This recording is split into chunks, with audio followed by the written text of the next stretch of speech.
యోగ్యత లేని నన్ను నీవు ప్రేమించినావు దేవా,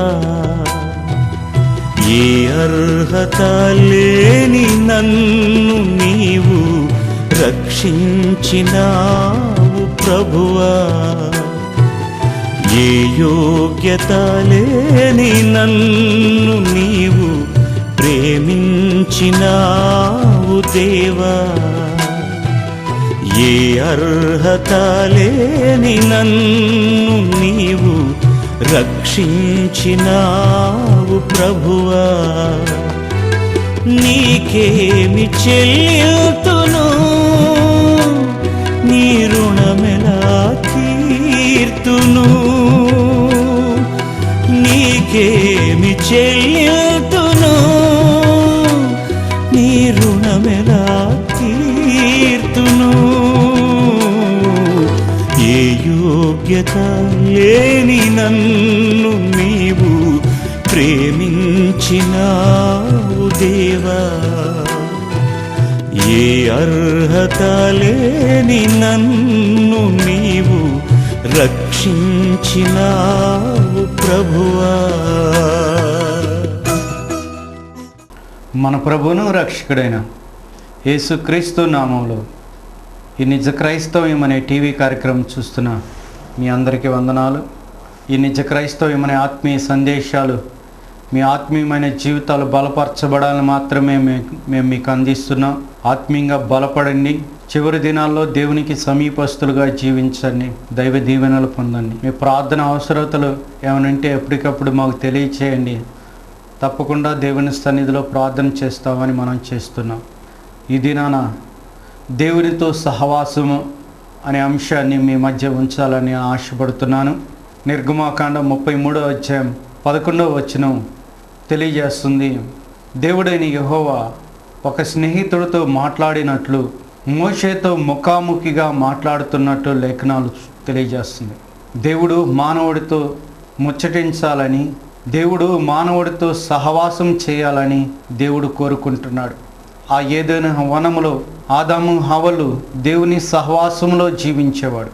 అందుకే లేఖనాలు తెలియజేస్తుంది, చల్లపోటు వేళ దేవుడైన యెహోవా ఆదాము హవ్వలతో ముచ్చటించినట్టు లేఖనాల్లో ఉంటుంది. అయితే మోషే ముఖాముఖిగా దేవుడైన యెహోవాతో మాట్లాడినట్లు, ఒక స్నేహితుడితో మాట్లాడుతున్నట్లు లేఖనాలు తెలియజేస్తుంది. ఆ ఏదైనా వనంలో ఆదాము హవ్వలు పోగొట్టుకున్న సహవాసం మన ప్రభు అయిన యేసు క్రీస్తు వారి ద్వారా మనకు అనుగ్రహించబడింది. దేవునికి స్తోత్రం కలుగును గాక. అందుకే భక్తుడైన యోబు అంటాడు, ఆయనతో మనం సహవాసము చేసిన ఎడల మనకు సమాధానమును మేలు కలుగుతుంది అని లేఖనాలు తెలియజేస్తుంది. యోబు గ్రంథం 22వ అధ్యాయం 11వ వచనం తెలియజేస్తుంది, ఆయనతో మనం సహవాసం చేసిన ఎడల మనకు సమాధానమును మేలును కలుగుతుందని లేఖనాలు తెలియజేస్తుంది. దేవునితో మనం సహవాసం చేస్తే మనకు సమాధానం కలుగుతుంది, మేలు కలుగుతుందని లేఖనాలు తెలియజేస్తుంది.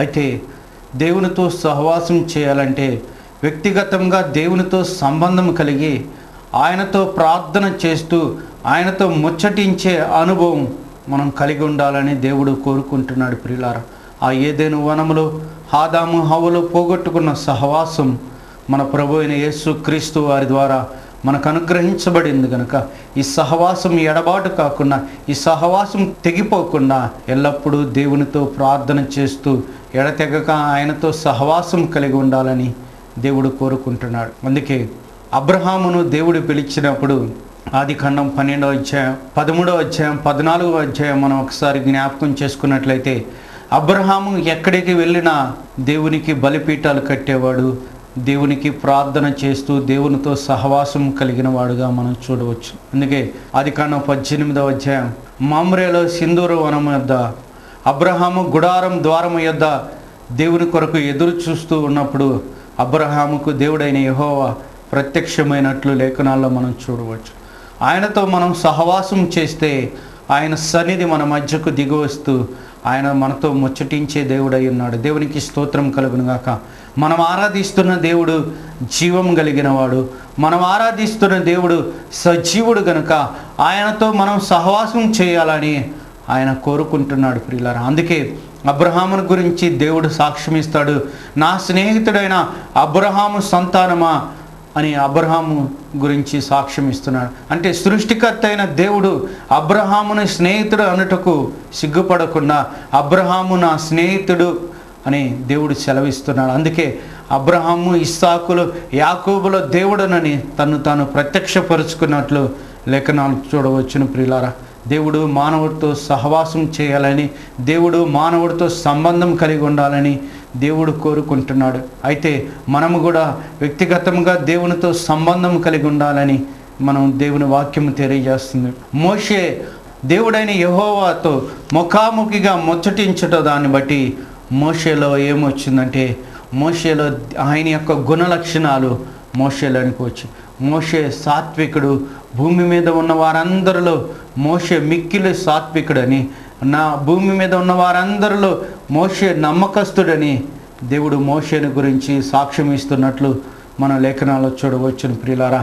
ఆయనతో సహవాసం చేస్తే ఆయన యొక్క గుణ లక్షణాలు మనలోనికి వస్తాయి ప్రియులారా. అందుకే శిష్యుల గురించి దేవుని వాక్యం తెలియజేస్తుంది, వారు యేసుతో కూడా ఉన్నారు గనుక వారు అద్భుతాలు చేస్తున్నవారని. అంటే యేసుతో సహవాసం చేస్తున్నారని బట్టి ఆయన యొక్క గుణ లక్షణాలు వీరు కలిగి ఉన్నారు. అందుకే వారు విద్య లేని పామరులైనను వారు యేసుతో కూడా ఉన్నారు గనుక వారు భూలోకములను తలకిందులు చేసేవారుగా లోకానికి కనపడ్డారు ప్రియులారా. అందుకే యేసు ప్రభు వారు ఈ లోకానికి వచ్చినప్పుడు రాత్రంతా తండ్రితో సహవాసం చేసేవారు, ఉదయకాలమున ఆయన రాజ్య సువార్తను ప్రకటించేవాడుగా మన లేఖనాలు చూడవచ్చును. ప్రియమైన దేవుని బిడ్డలారా, క్రైస్తవ విశ్వాసులారా, మీ సహవాసం ఎవరితో ఉన్నది? దేవుని వాక్యం అంటుంది, 1 కొరింథీ పత్రిక 6వ అధ్యాయం 15వ వచనం తెలియజేస్తుంది, మీరు అవిశ్వాసులతో జోడు కట్టవద్దు అని దేవుని వాక్యం తెలియజేస్తుంది. విశ్వాసి అయిన నీవు విశ్వాసులతోనే సహవాసం చేయాలి, సంఘముతోనే సహవాసం చేయాలి, సంఘ క్రమంలో నీ ఉండాలని దేవుడు కోరుకుంటున్నాడు. సంఘములో నీతిమంతులు ఉంటారు, సంఘములో పరిశుద్ధులు ఉంటారు. దేవునిపై ఆధారపడి ఎలాగూ జీవించాలో విశ్వాసుల ద్వారా నీవు నేర్చుకుంటావు గనుక పరిశుద్ధుల ద్వారా ప్రార్థనా జీవితం ఎలాగ క్రమపరచుకోవాలో, కష్టాలు వచ్చినప్పుడు, బాధలు వచ్చినప్పుడు, నిందలు వచ్చినప్పుడు దేవునిపై ఆధారపడి దేవుని వైపు చూస్తూ ఎలాగ నడుచుకోవాలో వారి ద్వారా నీవు నేర్చుకుంటావు గనుక నీ సహవాసము సంఘముతో ఉండాలి, ప్రభు అయిన యేసు క్రీస్తుతో ఉండాలని లేఖనాలు తెలియజేస్తుంది. లోకముతో సహవాసము చేసిన వాడు దేవునికి శత్రువు అని బైబిల్ తెలియజేస్తుంది. లోక స్నేహం దేవునితో వైరమని మీరు ఎరగడి అనే లేఖనాలు తెలియజేస్తుంది. లోకముతో స్నేహం చేసిన వారిలో తండ్రి ప్రేమ వానిలో నిలవదని లేఖనాలు తెలియజేస్తుంది. లోక స్నేహం దేవునితో వైరము, లోకంతో స్నేహం చేసిన వాడు దేవునికి శత్రువు అవుతాడని లేఖనాలు తెలియజేస్తుంది. లోకము దాని ఆశలు గతించిపోతాయి అని బైబిల్ తెలియజేస్తుంది. లోకములో ఉన్నదంతయు శరీరాశ, నేత్రాశ, జీవపడమ్మం అవి మీ తండ్రి వలన కలిగినవి కాను గనుక మీరు లోకములో నుండి ప్రత్యేకించబడిన వారు గనుక ఇహలోక మాలిన్యము మీకు అంటకుండా యేసు క్రీస్తు రక్తములో కడగబడిన ప్రతి ఒక్క వ్యక్తి సంఘముతో సహవాసం చేయాలి, సంఘ క్రమములో ఉండాలి. దేవునితో వ్యక్తిగత సహవాసపు అనుభవం కలిగి ఉన్నప్పుడు ఆ వ్యక్తి జీవితం ఆత్మీయమైన జీవితం ఫలిస్తుంది, అనేకులకు ఆశీర్వాదకరంగా ఆ వ్యక్తి జీవితం ఉంటుంది. ప్రియమైన దేవుని బిడ్డలారా, ఈ సహవాసం ఎవరితో ఉంది? లోకముతో ఉన్నదా? దుష్ట సాంగత్యము మంచి నడవడిని చెడిపివేస్తున్నా అని లేఖనాలు తెలియజేస్తుంది. లోకములో దుష్టులు ఉంటారు, లోకములో పాపులు ఉంటారు, లోకములో అపహాసకులు ఉంటారు. అందుకే 1 కీర్తన తెలియజేస్తుంది, దుష్టుల ఆలోచన చొప్పున మీరు నడవక, పాపుల మార్గమున మీరు నిలవక, అపహాసకులు కూర్చున్న చోటున మీరు కూర్చొనక, యెహోవా ధర్మశాస్త్రమునందు ఆనందించుచు దివారాత్రులు దానిని ధ్యానించువాడు ధన్యుడు. అతడు నీటి కాలువలో ఎవరను నాటబడినదై ఆకువాడక తన కాలమందు ఫలమిచ్చు చెట్టు వలె ఉంటాడని లేఖనాలు తెలియజేస్తుంది. దేవుని వాక్యమును ధ్యానించువాడు చెట్టు వలె ఉంటాడు, దేవుని వాక్యమునకు దూరంగా జీవించేవాడు పొట్టు వలె ఉంటాడని లేఖనాలు తెలియజేస్తుంది. లోకములో దుష్టులు ఉంటారు, అందుకే ఇష్కరయోతు యోధ దుష్టుడు ఆలోచన చొప్పున నడుచుకొని యేసయ్యను అమ్మివేసినట్లు మనం లేఖనాలు చూడవచ్చును. అందుకే మన ప్రతి ఆలోచన క్రీస్తుకు లోబరిచేదిగా ఉండాలి. ప్రతి ఆలోచన దేవునికి ప్రీతికరమైనది ఉండగా, మన తలంపులు మన ఆలోచనలన్నీ క్రీస్తుకు లోబరిచిన వారంగా మనం ఉన్నట్లయితే దేవునికి మహిమకరంగా మనం జీవిస్తాం. అందుకే లోతును గిన మనం జ్ఞాపకం చేసుకున్నట్లయితే, లోతు సొదొమ గొమొర్రాలను ఎన్నుకొని, సొదొమ మనుషులు ఎలాంటి వారంటే బాలురు మొదలుకొని వృద్ధుల వరకు దేవదూత వచ్చినప్పుడు, దేవదూత వచ్చి లోతు కుటుంబాన్ని రక్షించాలని వచ్చినప్పుడు దేవదూతను మోహించి పాపము చేయమని శయనించమని లోతు కుటుంబాన్ని బలవంతం చేసినవారు. అంతటి పాపుల మధ్యలో లోతు జీవించడాన్ని బట్టి దేవుని ఉగ్రత, దేవుని తీర్పు, దేవుని యొక్క తీర్పు లోతు కుటుంబం మీదకు వచ్చినట్లు మన లేఖనాలు తెలియజేస్తుంది. అందుకే మీరు పాపులతో మీరు సహవాసం చేయకూడదు. పాపి అయిన మానవుణ్ణి యేసు క్రీస్తు తన స్వరక్తం ఇచ్చి సంపాదించి ఈ లోక బానిసత్వములో నుండి విడిపించి ఆయన ప్రాణమును ఆయన రక్తమును క్రయదగనగా చెల్లించి ఈ లోకములో నుండి నిన్ను కొన్నాడు గనుక నువ్వు మళ్ళీ లోకములోనికి వెళ్ళవలసిన అవసరం లేదు. నువ్వు లోక బానిసత్వములో నుండి విడిపించబడ్డావు గనుక ఆయన సంఘములో, సార్వత్రిక సంఘములో నిన్ను నాటి ఉన్నాడు గనుక అక్కడ నువ్వు నాటబడిన దానివై నువ్వు ఎదగాలని దేవుడు కోరుకుంటున్నాడు. ప్రియులారా, పేతురు మనం చూసుకున్నట్లయితే అపహాస్కులు కూర్చున్న వారి చోట కూర్చొని యేసయ్య నాకు ఎవరు తెలియదని ముమ్మారు బొంకినట్లు మనం చూస్తున్నాం. ప్రియులారా, మన సహవాసం ఎలాగుండాలంటే దేవునితో సహవాసం చేయాలి, లోకముతో సహవాసం చేయకూడదు. లోక స్నేహము దేవునితో వైరమని బైబిల్ తెలియజేస్తుంది.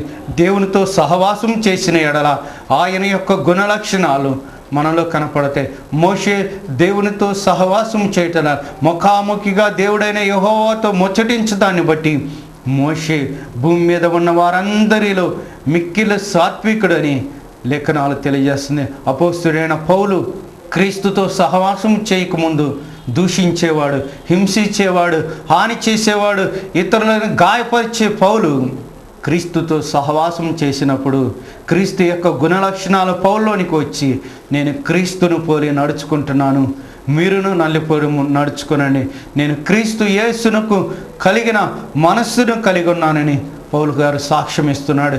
ఎప్పుడైతే మనం ఆయనతో సహవాసం చేస్తున్నామో ఆయన యొక్క గుణలక్షణాలు మనలో కనపడతాయి. ప్రియులారా, పౌలు గారు దేవునితో సహవాసం చేయటాన్ని బట్టి ఆయన యొక్క హృదయం మార్చబడి క్రీస్తు యొక్క స్వభావికలోనికి, ప్రాచీన స్వభావం పోయి నవీనమైన స్వభావం, కడపటి ఆదామైన యేసు క్రీస్తు తండ్రి మాటకు విధేయుడైన క్రీస్తు స్వభావంలోనికి పౌలు గారు మార్చబడినట్లు మనం లేఖనాలు చూడవచ్చును. అపోస్తలుడైన పౌలుతో తిరిగిన తిమోతి కంటే గొప్పగా వాడబడాల్సిన దేమ లోకాన్ని స్నేహించి వెనుదిరిగిపోయెను అని లేఖనాలు తెలియజేస్తుంది.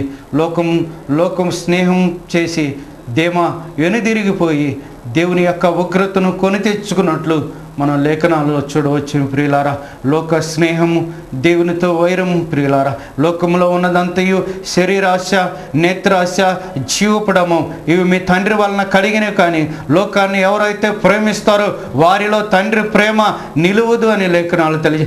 ఆయనతో సహవాసం చేస్తూ ఆయన సంఘముతో సహవాసం చేస్తే సంఘ క్రమంలో ఉంటే నీవు నీతిమంతురాలుగా మార్చబడతావు. సంఘ సహవాసంలో నీవు ఉంటే పరిశుద్ధులుగా నీవు మార్చబడతావు. క్రీస్తు యొక్క సారూప్యములోనికి, క్రీస్తు యొక్క పరిపూర్ణతలోనికి, క్రీస్తు యొక్క సంపూర్ణతలోనికి, ఆయన యొక్క పోలికలోనికి నువ్వు మార్చబడాలంటే నువ్వు సంఘ క్రమంలో ఉండాలని బైబిల్ తెలియజేస్తుంది. ఒకప్పుడు నీవు లోకంలో ఉన్నవాడివే, కానీ ఆయన స్వరక్తం ఇచ్చి నిన్ను సంపాదించాడు. లోకములో నుండి తన ప్రాణమును, తన రక్తమును క్రయధనముగా చెల్లించి ఈ లోక బానిసత్వములో నుండి ఆయన నిన్ను విడిపించాడు గనక నీ సహవాసం దేవునితో ఉండాలి. నీ సహవాసం సంఘముతో ఉన్నప్పుడు దేవుని ఆశీర్వాదాలన్నీ నీ మీదకు వస్తాయి. దుష్ట సాంగత్యము మనలో ఉన్న మంచి నడవని చెలిపివేస్తుంది కనుక విశ్వాసివైన నీవు విశ్వాసులతోనే సహవాసం చేయాలి. విశ్వాసులతో సహవాసం చేస్తున్నప్పుడు నీవు దేవునిపై ఆధారపడి దేవుని వైపు చూస్తూ ఎలాగ నడుచుకోవాలో వారి ద్వారా నీవు నేర్చుకుంటావు. కనుక సంఘము లోకముతో సహవాసం చేయకూడదు. సంఘము లోకములోనే జీవిస్తుంది, కానీ ఇహలోక మాలిన్యము అంటకుండా జీవించేదే సంఘం. ప్రియులారా, దేవునికి స్తోత్రము కలుగును కనుక అందుకే బైబిల్ గ్రంథంలో అంతియోకయలో ఉన్న సంఘము విశ్వాసులను మొదట క్రైస్తవులు అని పిలిచారు. అయితే వారు మాట్లాడే విధానం, వారి ప్రవర్తన, వారి వస్త్రధారణ లోకం చూసినప్పుడు లోకానికి ప్రత్యేకించబడిన వారుగా వారు కనపడ్డారు. అబ్రహాము కూడా యూఫ్రటీస్ నది దాటి అవతల వద్దకు వెళ్ళినప్పుడు అబ్రహామునికి లోకస్తులు పెట్టిన పేరు హెబ్రీయుడు అని పెట్టారు. నిజమే ప్రియులారా, నిన్ను గురించి లోకము సాక్ష్యం ఇస్తుందా? నిజమే ప్రియులారా, నిన్ను గురించి లోకము సాక్ష్యం ఇస్తుందా? ఆయన యొక్క గుణలక్షణాలు నీలో కనపరుచున్నాయా? ఆయన యొక్క ప్రేమ, ఆయన యొక్క కనికరం, ఆయన యొక్క వాత్సల్యత నీలో లోకం చూస్తుందా? ఆయనతో సహవాసం అనుభవం నీలో ఉందా? వ్యక్తిగతంగా దేవునితో ప్రార్థన చేసే అనుభవం ఉన్నదా? ఆయనతో ముచ్చటిస్తున్నప్పుడు ఆయన యొక్క గుణలక్షణాలు మనలో కనపడతాయి. ఆయన సమాధానము మనలో నిలిచి ఉంటుంది.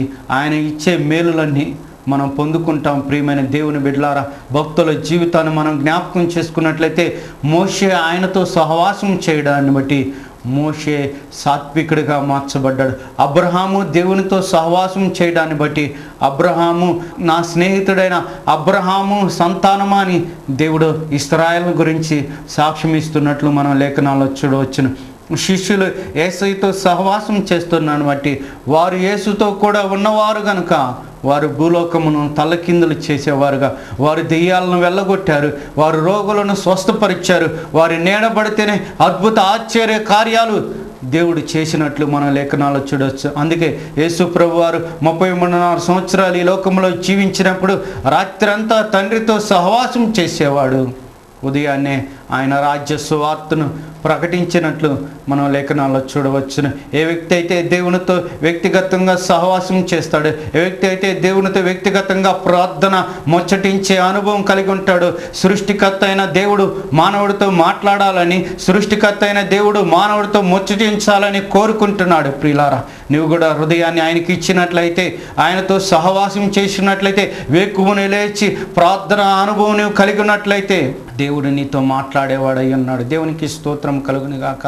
యోబు గ్రంథం 1వ అధ్యాయం మనం చూసుకున్నట్లయితే యోబు యోకువనే లేచి దేవుని కొరకు ప్రార్థన చేసేవాడు, దేవునితో ముచ్చటించేవాడు. అందుకే యోబు గ్రంథం 1వ అధ్యాయం 10వ వచనం తెలియజేస్తుంది, యోబుకు కలిగిన వాటి అన్నిటికీ, యోబు ఇంటి వారందరికీ, యోబునకు కలిగిన సమస్తానికి దేవుడు కంచె వేసినట్లు మనం లేఖనాల్లో చూడవచ్చును. ప్రియులారా, మనం అంత్య దినాల్లో ఉన్నాము, అపాయకరమైన దినాల్లో ఉన్నాం.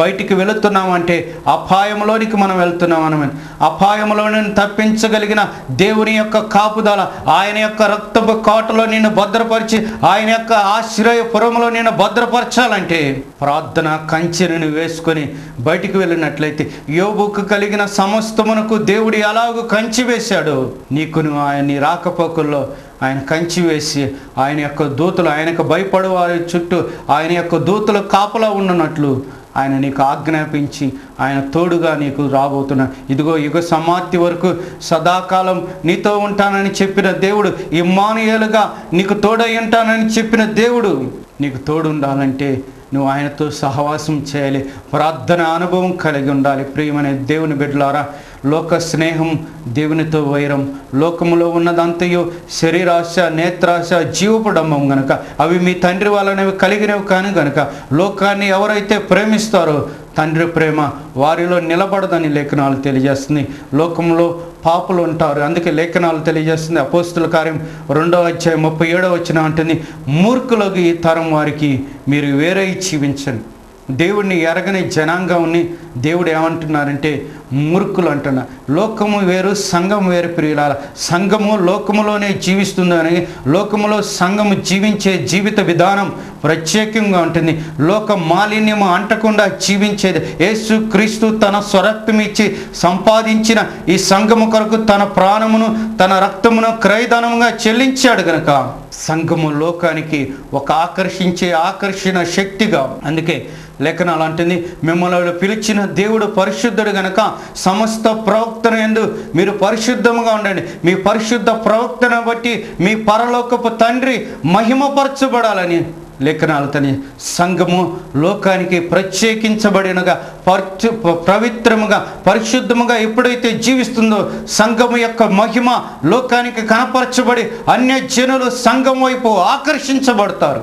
ఆ సంఘము లోకములో ప్రత్యేకించబడి ఏ సంఘం అయితే జీవిస్తుందో ఆ సంఘములో దేవుని ఆత్మ కార్యాలు జరిగిస్తాడు. అద్భుతాలు, ఆశ్చర్య కార్యాలు ఆయన చేస్తాడు. ఎందుకంటే ఆ సంఘము ద్వారా దేవుడు మహిమ పొందుకుంటున్నాడు గనుక ఆ సంఘములో దేవుని ఆత్మ కార్యాలు జరిగించేవాడైనాడు. అయితే సంఘము లోకములో జీవిస్తున్నట్లయితే లేఖనాలు అంటుంది, మిమ్మలను బట్టే కదా నా నామము అన్యజనుల్లో దూషించబడుతుంది. అన్యజనుల్లో ఎప్పుడైతే అన్యజనుల్లో ఎప్పుడైతే దేవుని నామము దూషించబడుతుందో ఆ సంఘములో దేవుని ఆత్మకార్యాలు జరగప్రియుల. అన్యజనుల్లో సంఘము యొక్క మహిమ కార్యాలు ఎప్పుడు జరుగుతాయంటే అన్యజనుల్లో దేవుని యొక్క మహిమ, అద్భుతాలు, ఆశ్చర్య కార్యాలు ఎప్పుడు జరుగుతాయి అంటే సంఘము లోకానికి వెలుగుగా, సంఘము లోకానికి ఉప్పుగా, సంఘము లోకాన్ని ఆకర్షించే ఆకర్షణ శక్తిగా ఉన్నప్పుడు దేవుని ఆత్మ కార్యాలు జరిగించి సంఘము లోకానికి వెలుగుగా జీవిస్తుంది. అట్టి ఎవరైతే జీవిస్తారో వారి జీవితాల్లో దేవుడు ఆత్మకార్యాలు జరిగిస్తుంది. సంఘము మొదటగా దేవునితో సహవాసం చేయాలి. ఆయనతో సహవాసం చేస్తే ఆయన యొక్క గుణలక్షణాలు మనలో కనపడతాయి. ఆయనతో సహవాసం చేస్తే మనకు సమాధానము, మేలు కలుగుతుంది. ఆయనతో సహవాసం చేస్తే ఆయన ఇచ్చే ఆశీర్వాదాలన్నీ మనం పొందుకుంటాం. ప్రియమైన బిడ్డల, సంఘము లోకానికి వేరే జీవించిన అట్టి వారిలో తండ్రి ప్రేమ నిలుస్తుందని బైబిల్ తెలియజేస్తుంది. ప్రియమైన విశ్వాసి, నీ స్నేహం, నీ సహవాసం ఎవరితో ఉన్నది? అందుకే లోకంలో స్నేహితుడు ఉంది కదా, 6 నెలలు సహవాసం చేస్తే వాళ్ళు వీళ్ళు అవుతారు. అయితే అవిశ్వాసులతో మీరు సహవాసం చేస్తే మీరు అవిశ్వాసులుగా మార్చబడతారు. విశ్వాసులతో మీరు సహవాసం చేస్తే విశ్వాసులుగా మార్చబడతారు. నీతిమంతులతో సహవాసం చేస్తే మీ నీతి అధికమవుతుంది. దేవునిపై ఆధారపడి ఎలాగూ జీవించాలో వారి ద్వారా మీరు నేర్చుకుంటారు కనుక విశ్వాసివైన నీవు విశ్వాసులతోనే సహవాసం చేయాలి. పరిశుద్ధులతో సహవాసం చేస్తే ప్రార్థనా జీవితం, దేవునితో ముచ్చటించే అనుభవం ఎలాగూ నేర్చుకోవాలో, ఉపవాసం ఉండి దేవుని సన్నిధిలో ఎలాగూ కన్నీరు కార్చాలో వారి ద్వారా నీవు నేర్చుకుంటావు కనుక విశ్వాసివైన నీవు విశ్వాసులతోనే సహవాసం చేయి. దుష్ట సాంగత్యము మనలో ఉన్న మంచిని చెరిపేసి మనల్ని దేవునికి దూరస్తులుగా చేస్తుంది. ప్రియులారా, బైబిల్ తెలియజేస్తుంది, సంఘము లోకములో నుండి విడిపించబడింది కనుక ఇంకా మళ్ళీ లోకము వైపు సంఘము ఆకర్షించబడకూడదు.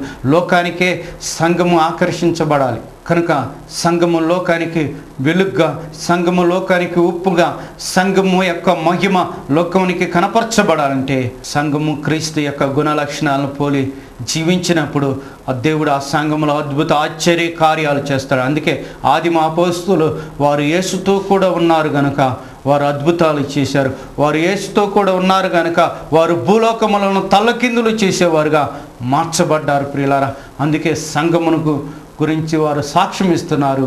వారు క్రీస్తును పోలి నడుచుకున్నారు. ప్రియులారా, ప్రియమైన దేవుని బిడ్డలారా, క్రీస్తును పోలిన సంఘముగా మనం జీవించినప్పుడు దేవుని ఆశీర్వాదాలన్నీ మనం పొందుకుంటాం.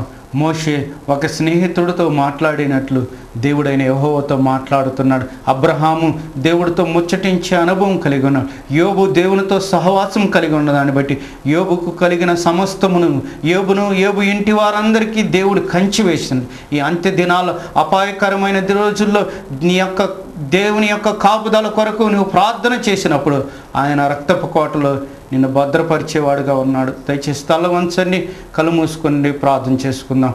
పరిశుద్ధుడా, ప్రేమ కలిగిన తండ్రి, ఈ నిజ క్రైస్తవ్యమనే టీవీ కార్యక్రమం చూస్తున్న ప్రతి బిడ్డను మీరు జ్ఞాపకం చేసుకునండి. ఆయనతో సహవాసం కలిగిన వారు సమాధానము మేలు కలుగుతుందని, నీతో సహవాసం చేస్తే నీ యొక్క గుణ లక్షణాలు మాలో కనపడతాయని మీరు మాట్లాడిన మాటలను బట్టి నీకు స్తోత్రం.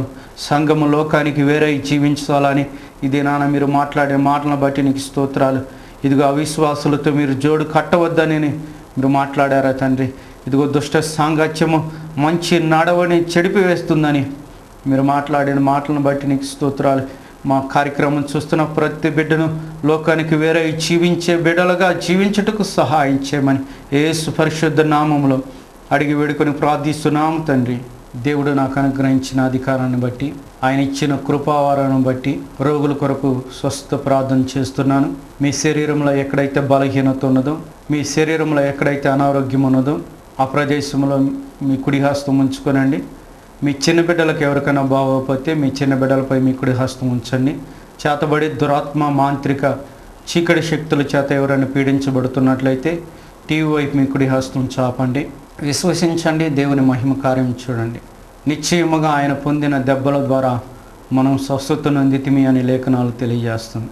దయచేసి తల వంచండి, కళ్ళు మూసుకోండి. ఈ క్షణమందు దైవ శక్తి మిమ్మల్ని తాకబోతుంది. Father, in the name of Jesus, నజరేయుడైన యేసు నామములో ఈ కార్యక్రమం చూస్తున్న ప్రతి బిడ్డను మీరు తాకమని అడుగుచున్నా. Every sick be right now in the name of Jesus. Be heal in the name of Jesus.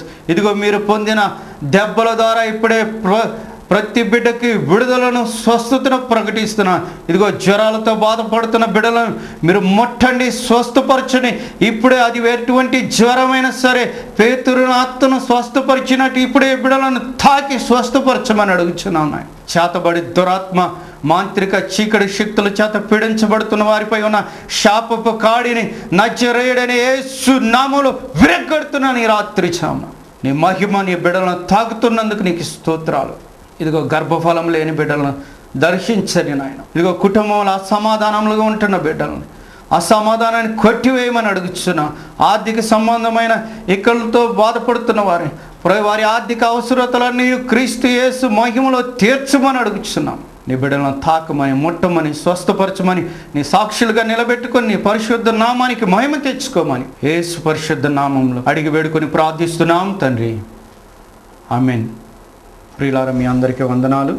వచ్చే వారం ఇదే సమయానికి ఇదే ఛానల్లో నిజ క్రైస్తవ్యం అనే టీవీ కార్యక్రమాల్లో మళ్ళీ కలుద్దాం. అంతవరకు దేవుని మహాకృప మనందరికీ తోడయ్యుండును గాక. May God bless you. అందరికీ వందనాలు. మా address pastor G Anand Kumar, Peniel ప్రార్థనా మందిరం, వసంతరాయపురం 1వ లైన్, గుంటూరు 2. మా సెల్ నెంబర్ 9866698756.